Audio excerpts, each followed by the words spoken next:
Une grande kermesse, une fête champêtre où il est de bon ton d'avoir un couvre-chef insolite et le verbe haut, voilà comment se présente le national de pétanque, préludant au rendez-vous de la fin juillet organisé par notre confrère le Provençal.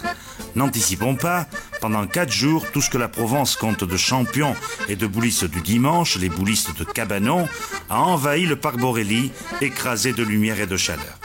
On désignait du doigt les grandes vedettes qui sont d'ailleurs dans la plupart des cas communes aux deux spécialités du jeu à pétanque et du jeu provençal, également appelé le jeu à la longue. Sous les frondaisons, la question est revenue sur le tapis. Oui ou non, le jeu de boules peut-il être considéré comme un sport à part entière? Lucien Dapot, directeur des services sportifs du Provençal, ancien athlète et maître des gigantesques ballets du parc Borelli, a fait le point très franchement. Il s'agit en fait de 2 disciplines qui n'ont pas des différences essentielles, mais dont on peut dire à propos de la première, c'est-à-dire de la pétanque, qu'elle constitue un jeu, un amusement.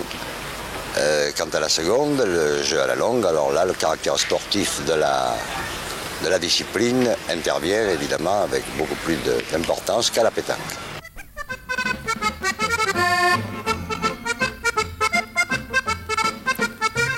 Avec son goût des couleurs voyantes, ses coups de gueule, ses silences, son sens du théâtre, le monde bouliste semble constituer une véritable faune, inoptisée par le bouchon et la danse des boules autour de ce centre de gravité.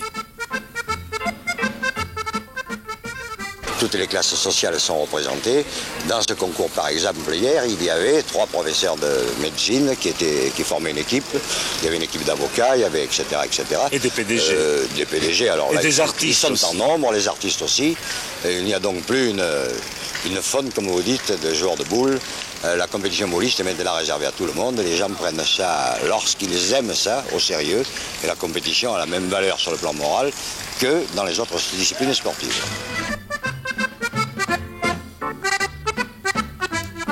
Le jeu à pétanque engendre bien moins que la longue, la scène cocasse, le geste théâtral. Plus facile et plus rapide, il ne permet pas aux comédiens de donner la pleine mesure de leur talent pagnolesque. À bien y réfléchir, il y a peut-être une certaine philosophie dans le jeu de boules qui échappe à l'œil du profane.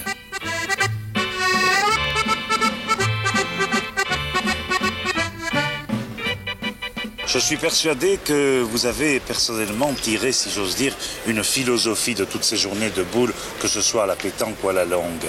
Philosophie est un grand mot en ce qui concerne le sport bouliste. Mais il est évident que le caractère que ce sport a pris, surtout dans le jeu à la longue, est bien différent de ce qu'il était autrefois.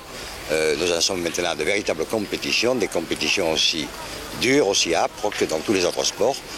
Il n'y a qu'à voir de quelle manière les joueurs se préparent pour des finales, d'ailleurs aussi bien à pétanque qu'à la longue. Pour cerner les tricheurs, un appareil tout simple, un rail. La boule truquée, farcie, comme disent les boulistes, s'arrête sur le rail comme elle ne dégringole pas sur une pente. Mais le président Bussonne veille et les boulistes qui ont essayé d'enfreindre le règlement ont toujours été sanctionnés par la commission de discipline. Il y a des hommes de 30, 40 ou 45 ans qui sont venus chez moi et pleuraient comme un gosse. Et vous qui avez la réputation d'être très sévère, vous êtes laissé attendrir par ces larmes. larmes. Bon, eh bien, je me laisse attendrir parce que je suis moi-même bouliste et je reconnais qu'après 3 ans de suspension, eh bien, vous savez, c'est déjà le bonhomme a assez souffert.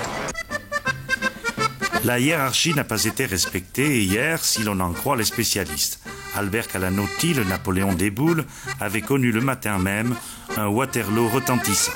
En finale, une équipe de Sorgues composée de Humblot, père et fils, et de Massana, chemise rouge, était là pour rappeler aux spectateurs qu'en Vaucluse, après le travail des champs, la pétanque constitue l'essentiel des loisirs et qu'il faut toujours compter avec les champions inconnus qui n'ont pas l'occasion de se mesurer souvent aux vedettes.